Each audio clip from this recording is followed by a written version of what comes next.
el próximo 17 de diciembre, donde todas y todos tenemos que ir a las urnas a favor o en contra. Ahí depende de cada uno y esa es la idea de este espacio junto a Andrés Cruz. ¿Cómo está, estimado?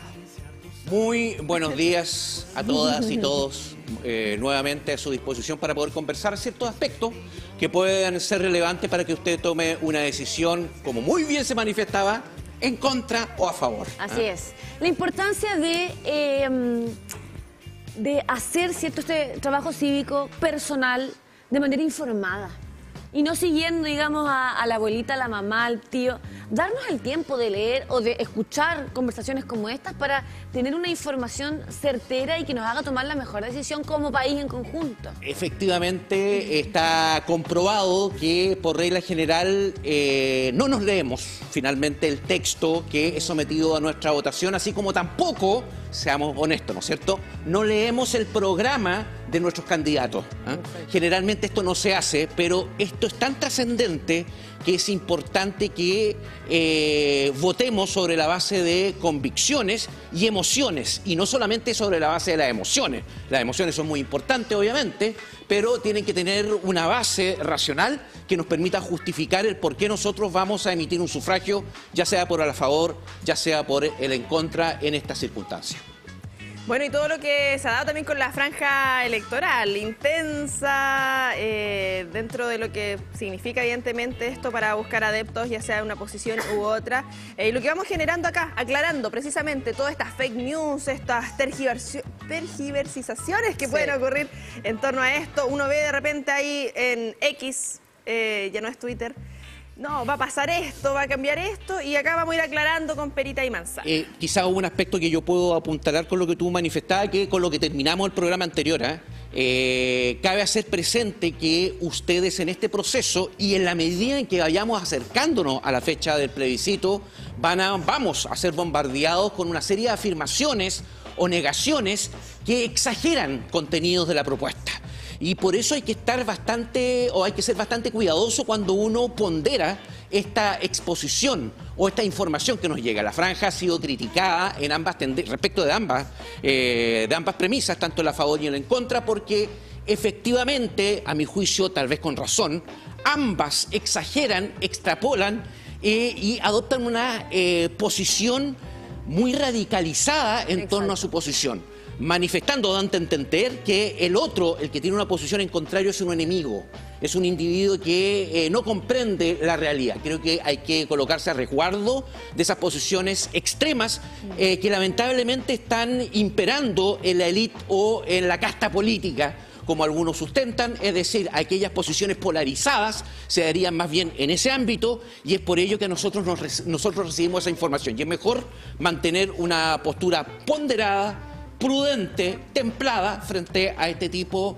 de decisiones, que cabe hacer presente que no va a cambiar o transformar nuestra vida de manera automática, inmediatamente luego aprobada. Claro, nosotros también habíamos dicho que hay más de 60 disposiciones transitorias del texto que establecen un tiempo conforme al cual va a tener que implementarse. Sí. Y cabe hacer presente que esto, como ustedes pueden constatar, son letras estampadas en un pedazo de papel.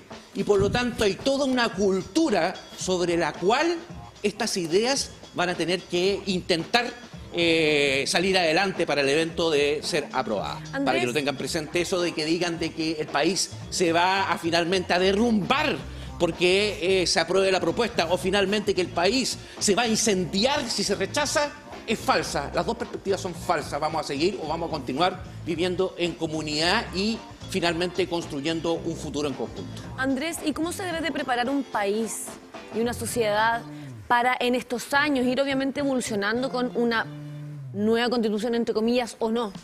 ¿Cómo sería justamente esa preparación para obviamente atrevernos a generar cambios o no en caso de que salga esta nueva propuesta? Bueno, y que es súper buena tu pregunta, tomando en cuenta que esta circunstancia de que estemos teniendo que acudir a sufragar por segunda vez una propuesta implica que fracasamos como comunidad para poder sentarnos y poder llegar a un acuerdo sin excluir al otro. En el primer proceso, en el que a mí me correspondió intervenir, fracasamos porque efectivamente hubo un sector que no se sintió representado por la propuesta que se estaba levantando. Y en este segundo proceso, sea cual sea el resultado, a mi juicio también hemos fracasado porque hay un sector también que se siente excluido de lo que finalmente quedó plasmado en la propuesta constitucional. Creo que me da la impresión que a futuro, sea cual sea el resultado, yo creo que no se va a cerrar el proceso, sea cual sea el resultado, vamos a tener que aprender a dialogar. Estamos muy carentes, primero, de formación cívica, muy carentes de algo que aparece como fundamental, la paciencia. Los problemas no se van a resolver de manera espontánea. Y en tercer lugar, de más democracia. ¿Por qué? Porque actualmente carecemos de espacios para lograr finalmente contraponer nuestras posiciones con respecto a las de otras. Creemos que vivimos en un grupo de WhatsApp, como si el grupo de WhatsApp fuera lo único existente con nuestros amigos que piensan relativamente igual. Eso claramente es falso, ¿no es cierto? Obviamente hay otras personas, no es un problema que sea exclusivamente nuestro. La crisis de las democracias representativas es un problema del mundo occidental y creo que nosotros no somos ajenos a eso y tenemos que participar en la reflexión tendiente a evitar que esta polarización que se está dando respecto del grupo que participa más activamente en la actividad política no finalmente decante en que nosotros nos polaricemos y vivamos finalmente ocultos en nuestras trincheras ideológicas y no seamos capaces de mirar al otro frente a frente y, como decía el gran Humberto Maturana, reconocer al prójimo como un legítimo contradictor. De eso se trata la democracia. La democracia se trata de tomar decisiones en conjunto y de aprender a ceder, porque no siempre vamos a tener la razón. El de al frente también la puede tener. Bueno, y precisamente es lo que se busca, un voto informado, y es lo que queremos también transmitir en este espacio. Nos dirigimos inmediatamente al capítulo 1, entonces, Fundamentos del Orden Constitucional, artículo 8. Vamos entonces con este artículo aquí en vivo y en directo en el matinal Siempre Juntos para poder obviamente hacer este barrido de información y reconocer este nuevo artículo que dice lo siguiente: la ley creará una Agencia Nacional contra la Corrupción que coordinará la labor de las entidades estatales con competencia en materias de probidad o integridad pública, transparencia y rendición de cuentas, y promoverá acciones de prevención en dichos ámbitos. Una ley institucional determinará también la composición, organización y demás funciones y atribuciones de esta agencia. Bien, esto que está contenido dentro de las bases fundamentales también venía propuesto en el proyecto de la Convención Constitucional. Voy a hacer el frustrado acá. Dejémosla de lado la Convención Constitucional porque ya la rechazamos, ¿no es cierto? Pero esta propuesta es un reclamo que venía levantándose de muchos sectores. La circunstancia de que concentráramos todo lo que estaba vinculado con el control, formación, incentivo de lo que es algo que hemos visto que está ocurriendo nada más ni nada menos que en nuestro territorio, la corrupción pública, y ojo que hay algo que aquí lamentablemente no está claro, veremos si se aprueba, que ojalá se complemente, la corrupción privada. Porque finalmente siempre va a haber alguien que va a ser corrompido, pero siempre va a haber un corruptor también, que va a obtener beneficios como consecuencia de ello, y en general el corruptor, quien corrompe, es un privado. Aquí se habla del sujeto activo y del sujeto pasivo de la corrupción, eso es materia más técnica, pero que se trata de enmarcar dentro de la propuesta constitucional. Los que están a favor señalan que esto permite dar un paso importante y hay que complementarlo con otra disposición de la propuesta, que es el artículo 110. ¿Por qué es importante el artículo 110? No dije que lo pusieran para que no se enojen de ahí, no lo dije que lo pusieran porque es un artículo súper largo. ¿Ya? Lo importante es vincular esta disposición, que es el artículo 8, con las bases, con el 110, que se refiere a la función pública. Estas dos disposiciones están complementadas, porque el artículo 110 explica en qué consiste la función pública y además constitucionaliza una dirección de alta dirección pública, o un consejo de alta dirección pública, de manera tal de que los funcionarios públicos sean designados de entre personas que tengan méritos para poder ocupar un cargo.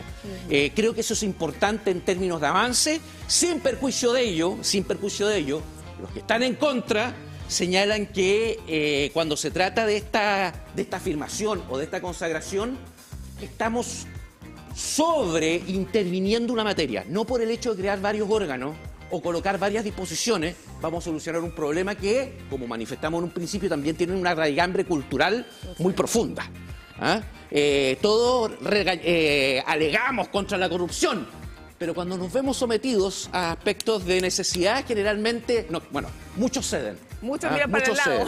Hay el caso de un connotado abogado santiaguino, actualmente en boga a nivel nacional, pero para que exista un abogado santiaguino que finalmente sea capaz de corromper funcionarios públicos, tiene que haber alguien dispuesto a pagarle a ese abogado, buscar ese abogado, porque ese abogado se dice que es el mejor porque puede obtener un resultado por cualquier medio.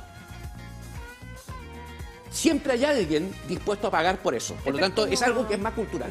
Ahora, ¿por qué digo que esto está porque en el contra se manifiesta que no es la solución? Porque nosotros ya tenemos la consagración, no sé si habrá quedado consignado la disposición del siguiente artículo. ¿El 193? 193. Artículo 193 en el capítulo 14, Contraloría General de la República. Como muchas constituciones de mucho tiempo atrás, es decir, estamos hablando de una entidad que está reconocida como un ente autónomo, la Contraloría General de la República, también, y de hace mucho tiempo, está encargada no solamente del control de la legalidad de los actos de la administración del Estado, es decir, ¿qué hace el gobierno?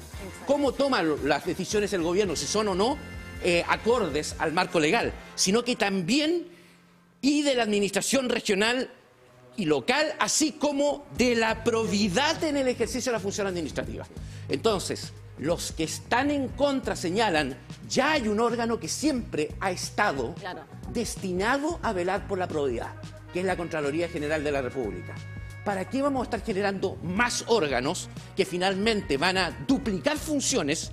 Va a implicar que vamos a sobreintervenir, van a haber disputas y cuando hay mucha gente que interviene, no se soluciona nada. Exacto. Bueno, eso en lugar de robustecer a la Contraloría General de la República. Lo dejo deslizado. Como muy bien me manifestaron, ahí están las dos posiciones. Ustedes sí. Claro. Muy bien que sea también esa alternativa de ser imparcial y poder ir viendo las dos aristas para que la gente tome la mejor decisión y de manera informada gracias a este espacio y gracias a ti que hoy día estás acompañándonos nuevamente.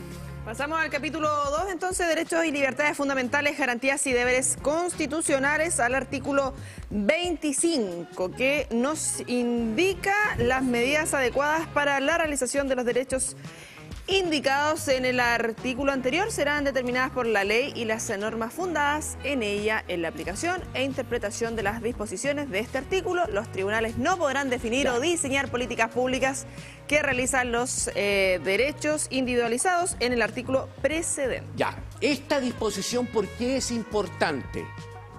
Porque aquí lo que se pretende es dejar asentado que quien tiene que diseñar, implementar, evaluar políticas públicas que van a impactar en nuestro desenvolvimiento diario, cotidiano, es el gobierno, los órganos de la administración.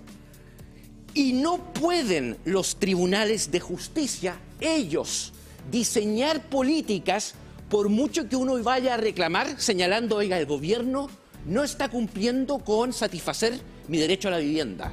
El gobierno no está cumpliendo con entregarme salud digna. El gobierno no me está entregando o satisfaciendo mi derecho a la educación. ¿Me entienden o no? Por lo tanto, esta norma pretende que se deje de verificar por parte de los tribunales de justicia, en particular, esta es una reacción para una sala de la Corte Suprema, que es la tercera sala, que resuelve cuestiones de derecho público y derecho constitucional, en términos de que los tribunales no pueden intervenir diseñando políticas o decidiendo qué es bueno o qué es malo en términos de políticas públicas. ¿Y esto por qué? Recuerden ustedes qué ha ocurrido con la resolución de los tribunales de la Corte Suprema, que acogió un recurso de protección respecto de un grupo de personas que recurrieron en contra del aumento del plan de salud.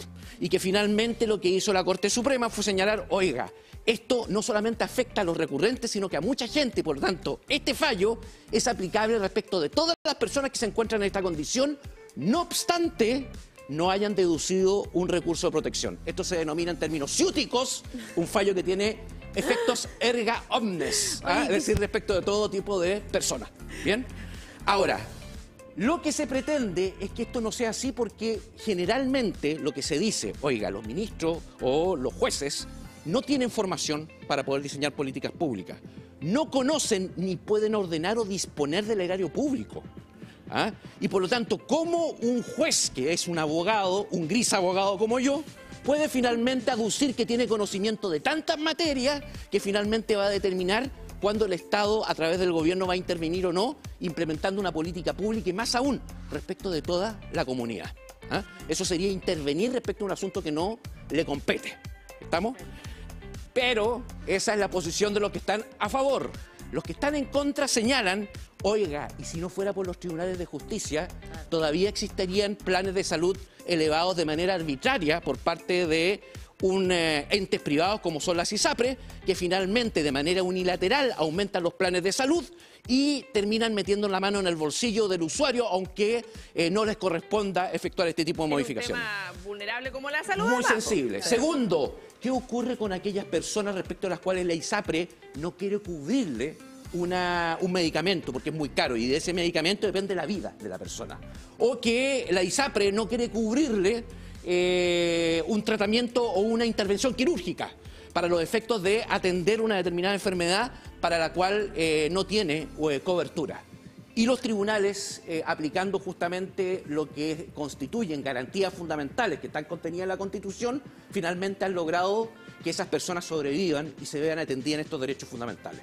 Lo dejo plasmado, ahí están las dos posiciones, usted verá. Perfecto, ahí teníamos entonces el artículo 25 y vamos entonces con el siguiente, la importancia de poder tener este espacio y poder generar justamente esta conversación para ir viendo las dos caras de la moneda y así de manera informada entonces ir conociendo esta nueva propuesta constitucional. Congreso Nacional, capítulo 4, artículo 55. Vamos entonces a proceder con este nuevo artículo 55 que dice: las vacantes de diputados y las de senadores se proveerán con el ciudadano que señale el partido político al que pertenecía el parlamentario que produjo la vacante al momento de ser elegido. ¿Qué pasa con estas vacantes de diputados? Esto que ya opera, de hecho, en la práctica, que ya está vigente en la propuesta, en la Constitución vigente, implica reafirmar la desconfianza que existe respecto a los independientes. ¿Ah? Esto es importante traerlo a colación y además de las sorpresas que pueden darse de estas elecciones, que son fuera de los periodos en los cuales se ejercen estas decisiones, por cuanto pueden alterar los ciclos políticos a través de una elección.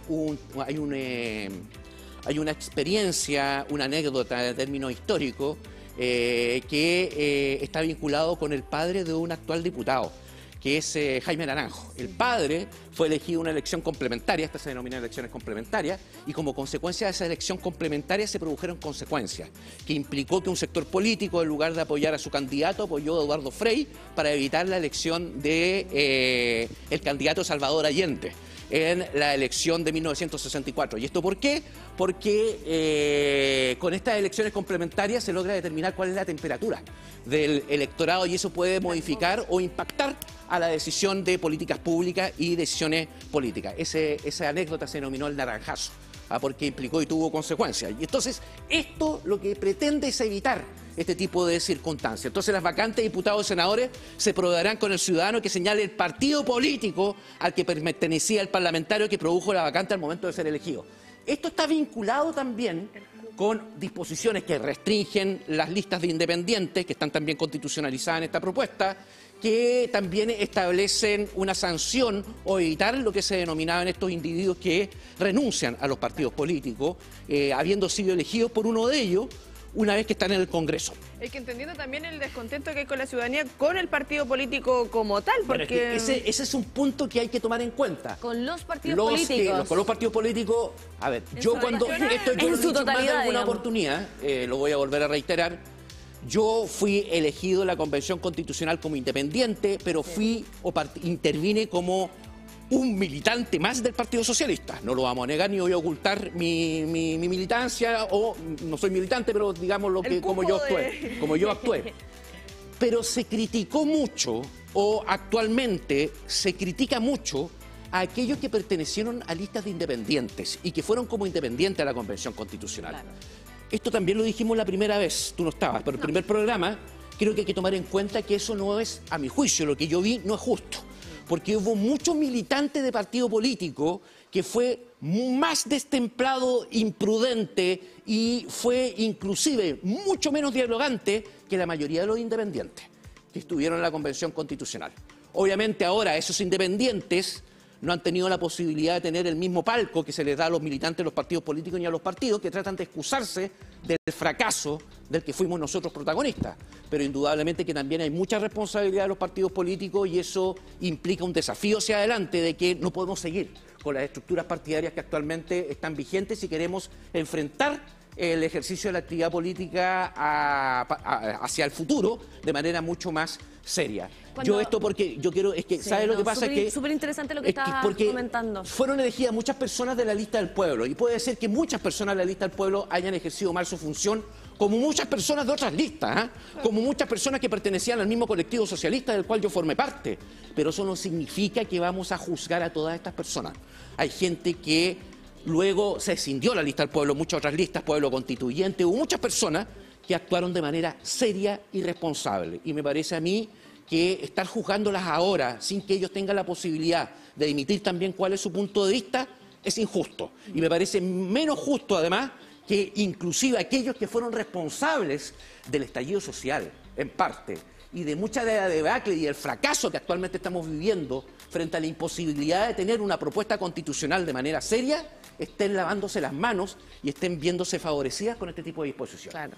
Ahora, para que no me digan que no, que está diciendo puras cuestiones en contra, no. A favor, vamos a manifestar que hay quienes sostienen que no, todo lo contrario. Hay que fortalecer los partidos políticos, por eso hay que constitucionalizar la ley antidíscolos, que manifiesta que aquel que renuncia al partido político también pierde el escaño, que hay que evitar partidos políticos pequeños y que justamente las vacantes, cuando haya un senador, un diputado que quede inhabilitado para poder continuar con el ejercicio de sus funciones, finalmente lo que se busca es que sea reemplazado por el propio partido político y así evitar debilitarlos.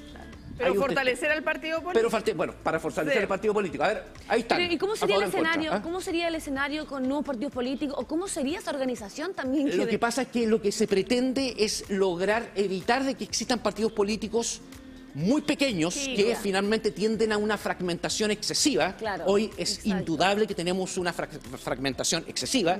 Recordemos que la propuesta disminuye la cantidad de parlamentarios de 155 a 138, respecto de lo cual hay quienes señalan que está bien porque eso permite que exista un grupo más acotado de personas que puedan finalmente debatir y llegar a acuerdos.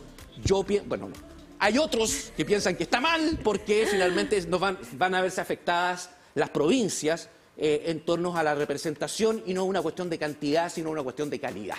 Mientras mejor y haya más representación, hay un filósofo que se llama Baruch Spinoza, para el que no lo conoce, un filósofo del siglo XVII, si lo pueden leer alguna vez, se lo recomiendo, que señalaba que mientras más representación exista, mejor, porque finalmente ¿hay más variedad?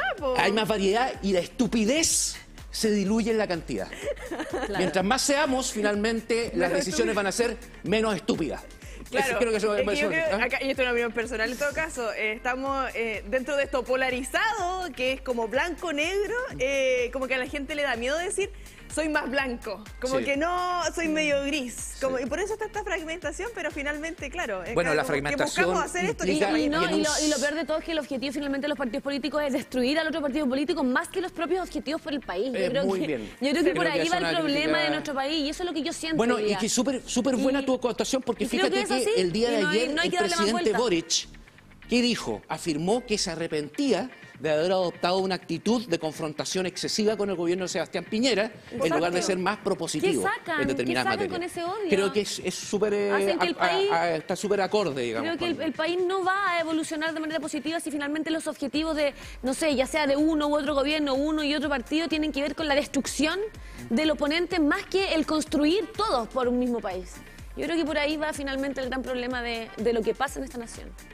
El juego de la política hay muchas veces que tiene que ver con esas estrategias. Que ojalá cambie. Seguimos con el mismo capítulo, artículo 56, en la misma línea, donde nos indica aquí está, sí, que no será precedente la declaración de las listas conformadas solamente por candidatos independientes. Ya, este es lo que yo venía manifestando, que hay que complementarlo con lo anterior. Se pretende, a través de impedir las listas independientes, que se den lo que para algunos constituyó un fenómeno traumático, de estas decías, esta lista como la del pueblo y otras listas, movimientos sociales constituyentes que finalmente fueron muy disruptivos, se entendió que eran muy disruptivos para los efectos de poder llegar a acuerdos y que levantaban posturas demasiado radicalizadas.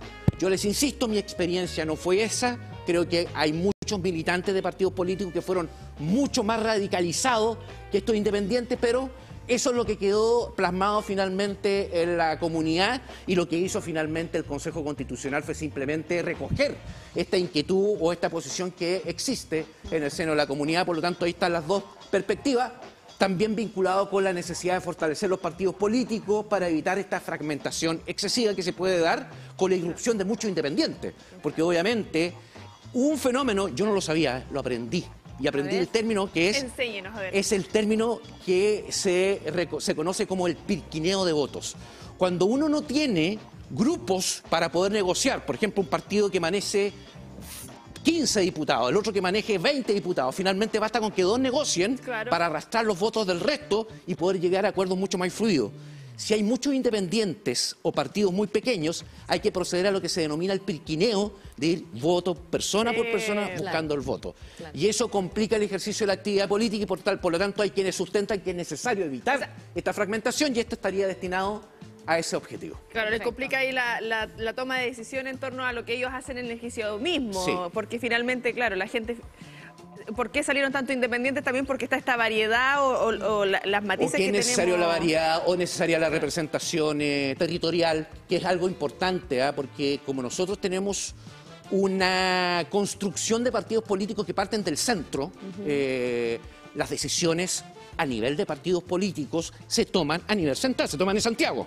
Las decisiones de los partidos o de las colectividades a nivel local son muy bajas. Y por lo tanto muchos sostienen que prefieren una representación de una persona que conozca el territorio en lugar de que se le imponga un candidato a diputado o senador que inclusive puede ser elegido diputado y senador y no conoce esta zona o tal vez tuvo un abuelo, un tío que alguna vez vivió por acá y por eso ahora está aquí presente. Y creo que hemos visto casos y tenemos casos vigentes y por lo tanto no diré más, pero efectivamente lo hay.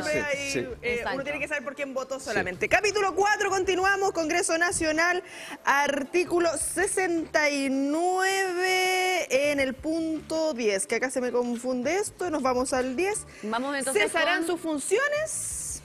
El diputado o senador que renuncie al partido político, ¿verdad?, que hubiera declarado su candidatura. Ya. Yo debo ser, aquí voy a manifestar que creo que es una buena disposición. Creo que esto es algo que se señalaba o se exigía de manera constante. Se trató de instalar en la propuesta de la Convención Constitucional. Yo recuerdo que la voté a favor y perdí.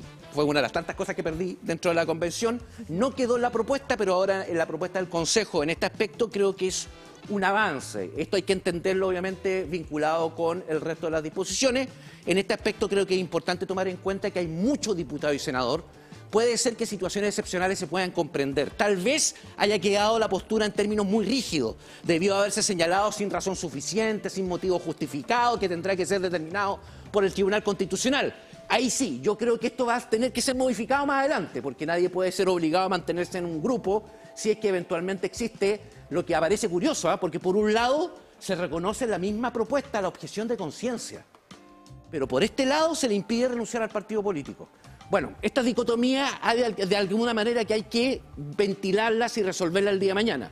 Pero creo que es importante ir avanzando en este sentido, porque no puede ser que uno vote por una determinada persona porque el partido político representa determinados valores.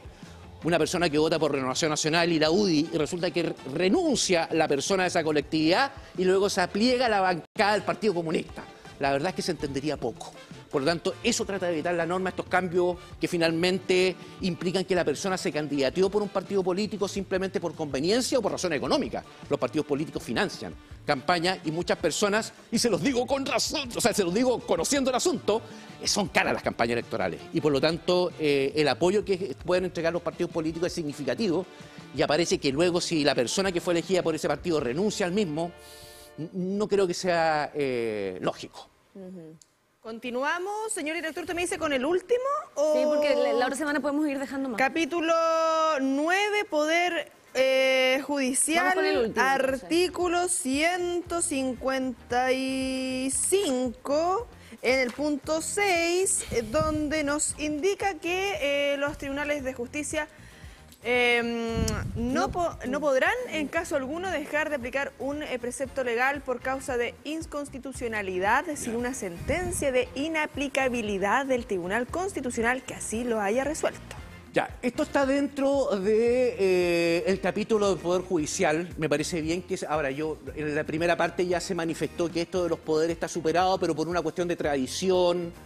Se reconoce el carácter del Poder Judicial y está bien. Y dentro de las disposiciones que están dentro del Poder Judicial, se establece que los tribunales de justicia en ningún caso van a poder dejar de aplicar una norma por considerarla inconstitucional, sin que exista una sentencia de otro tribunal. Una cosa son los tribunales de justicia, que resuelven conflictos en general entre particulares, y otra cosa es el Tribunal Constitucional, que tiene un reconocimiento distinto dentro de la propuesta. Poder Judicial y Tribunal Constitucional, cosas distintas, y el Tribunal Constitucional tiene que velar por la constitucionalidad de muchos aspectos, tanto del Congreso, las propuestas, proyectos, y también de los órganos de la Administración del Estado, y también tiene que pronunciarse sobre la inaplicabilidad.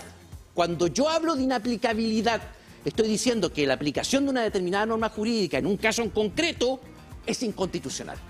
Lo que señala la norma es que los tribunales de justicia ya no pueden declarar inconstitucional o no dejar de aplicar una norma por inconstitucional sin que exista una decisión del Tribunal Constitucional, del otro tribunal, que declare que esa norma es inconstitucional. A ver, esto es un problema, porque, por ejemplo, si se estima que una norma que prohíbe, por ejemplo, a los tribunales de justicia realizar o determinar políticas públicas, o una determinada disposición que establece que no vamos a intervenir quirúrgicamente a los niños por cuanto, conforme a su religión específica, ello no es procedente porque no van a tener acceso al paraíso, ¿ya? ¿Y qué pasa si un tribunal recurren de protección y el tribunal resuelve, oiga, esta norma es contraria al derecho a la vida, la integridad física y psíquica? Y por lo tanto no puedo permitir, voy a acoger este recurso de protección o esta acción de protección para los efectos de que se intervenga quirúrgicamente al niño. Lo que me están diciendo es que acá, mientras el Tribunal Constitucional no declare que esa ley que establece que a estos niños de determinada religión no los vamos a intervenir quirúrgicamente sea inconstitucional, el tribunal no va a poder resolver evitando la aplicación de la norma. Esto es complicado porque se supone que todos los órganos del Estado tienen que obrar conforme a criterios que no solamente impliquen la aplicación de la ley, sino que obviamente la Constitución. Cuando un juez no es una máquina, no es un robot. Cuando tenemos un caso en concreto, el juez tiene que interpretar la ley y tiene que interpretarla conforme a la Constitución. Esa es la gracia y la trascendencia de la Constitución. Por lo tanto, el decirle que usted no va a aplicar una norma por inconstitucional mientras no haya otro órgano que declare la inconstitucionalidad es complicado porque significa que todos los otros órganos, la Contraloría, el Poder Judicial, el Congreso, el Presidente de la República, todos los órganos van a tener que obrar conforme a la Constitución. Y curiosamente, el que tiene que aplicar la ley tiene que esperar la decisión de otro órgano para que se determine que obre o no conforme a la Constitución. Creo que esto es algo que es complejo. Quienes defienden esta disposición señalan lo que ocurre es que en la práctica hay que evitar lo que se denomina el activismo judicial. Hay muchos jueces que, asilándose en decir yo interpreto esta norma como contraria a la Constitución, no aplican las leyes y eso puede atentar en contra de la seguridad jurídica. Desde este artículo 155, entonces, vamos a dejar obviamente la conexión para, no sé si nos puedes acompañar el próximo miércoles para seguir haciendo este repaso de los distintos artículos y así seguir de manera informada, entregándole a la gente las herramientas de ir comprendiendo sobre qué decisión tomar en este proceso eleccionario. Muy bien. Ya nos queda poquito. Ya no queda nada, así que... nada. De hecho, la próxima semana hay una actividad planificada en la Facultad de Ingeniería Comercial sobre lo mismo, y hoy en la Facultad de Ciencias Jurídicas y Sociales a las 18 horas hay un ex miembro de la comisión experta y una ex consejera constitucional, Domingo Loera, y la consejera Spörer, quienes van a exponer su punto de vista a favor y el en contra. Conversación constitucional desde el Campanil, es lo que tú Así te es. refieres, hoy a las 18 horas en el auditorio de la Facultad de Ciencias Jurídicas y Sociales de la Universidad de Concepción. Domingo Loera, Patricia Sperer y moderando Carlos Umaña. Ahí la invitación para que se puedan sumar también de las actividades de la UDECOM. ¿Vienes el otro miércoles? ¿Nos acompañarías? Sí, lo acompaño. Excelente. Ya, Un bueno, desafío ya. que has tomado y que sin duda hace que te agradezcamos, porque sabemos que este espacio es para informar a la gente y que de esa manera entonces tengamos una decisión que vaya acorde a lo que la mayoría del país de manera informada quiere para nuestra Constitución. Voto informado, ahí para que puedan buscar a través de nuestro canal de YouTube los espacios que hemos tenido junto a Andrés Cruz, que nos vemos la próxima semana. Sí, Nos Andrés, vemos la te próxima pasaste de semana. verdad.